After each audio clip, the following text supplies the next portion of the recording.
तर जसं मी तुम्हाला मागच्या व्हिडिओमध्ये दाखवलं होतं की आमच्या इथं हेल्थ चेकअप कॅम्प आणि ट्री प्लांटेशनचे 2 उपक्रम मोठे होते, तर ते आम्ही म्हणजे चांगल्या रीतीने पार पाडले होते. आणि संध्याकाळी आमच्या इथं कार्यक्रम होणार होते सांस्कृतिक, कारण खूप मोठ्या म्हणजे आमचा लास्टचा एक म्हणजे सगळ्यात मोठा जो हुकुमचा एक्का असतो ना, ते आम्ही काढला होता. मग त्याच्यासाठी आता गेम्स वगैरे वेगवेगळे आम्ही ते घेतले होते, त्याच्यासाठी आम्ही आता चालू केले मग आमचे पहिले गेम. जसं की तुम्ही बघू शकता सगळ्यांच्या हातात फुगे, तर तो पहिला गेम होता की फुगे म्हणजे फोडायचे होते. आणि मग तो पहिला गेम संपला, त्याच्यामध्ये एक आम्ही डान्स ठेवला होता छोटासा, त्याच्यानंतर एक भारूड, आणि भारूड खूप छान होतं. मग त्याच्यानंतर दुसरा हा गेम होता ज्याच्यामध्ये टिकल्या घेऊन एक दुसऱ्या मुलीच्या तोंडाला लावायचा होता. कमी वेळात जे टिकल्या सगळ्यात जास्त लावील त्यांचे म्हणजे आम्ही विनर ठेवलं होतं. हे प्राचीच तुम्ही तोंड बघू शकतात.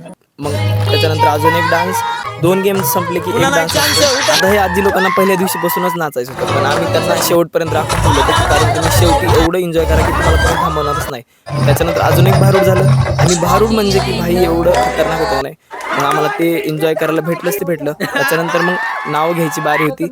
मग सगळ्यांनी उखाणे वगैरे घेतले, आमच्या बहिणी पण घेतले. त्याच्यानंतर आम्ही थर्ड गेम चालू केला हा बकेटचा. त्याच्यामध्ये बॉल असे टाकायचे होते, ज्याचे बॉल जास्त काउंट केले जातील तो विनर होता. आजी लोकांनी सगळ्यांनी बारी बारीने टाकायला चालू केलं होतं.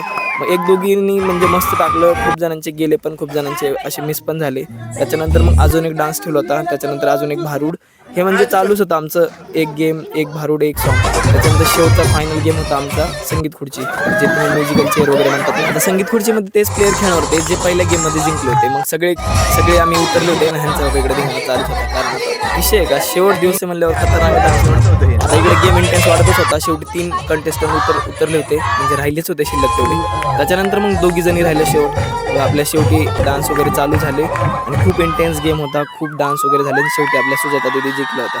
तर मग शेवटी आपल्याला फायनलिस्ट भेटलेले तर, आणि हे आपले विनर आहेत आजच्या सुजाता दीदी. त्यांनी मानाची पैठणीची साडी जिंकली होती.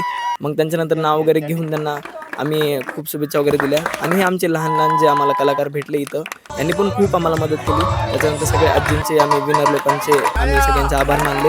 ते रनरअप होते आणि फायनलिस्ट आमच्या सुजाता दीदी. तर NSS मध्ये हे सगळे उपक्रम घेण्याचं आमचं एकच मुख्य हे असतं की, कारण यांना म्हणजे तुम्ही कधीही बघा एवढं हार्डवर्क वगैरे करतात, ह्या कधी काम करतात, कधी काहीच मागत नाहीत. मग ह्यांना कधीतरी असं म्हणजे हे डिझर्व करतात की भाई यांनी पण एन्जॉय केलं पाहिजे, यांना पण सगळं भेटलं पाहिजे.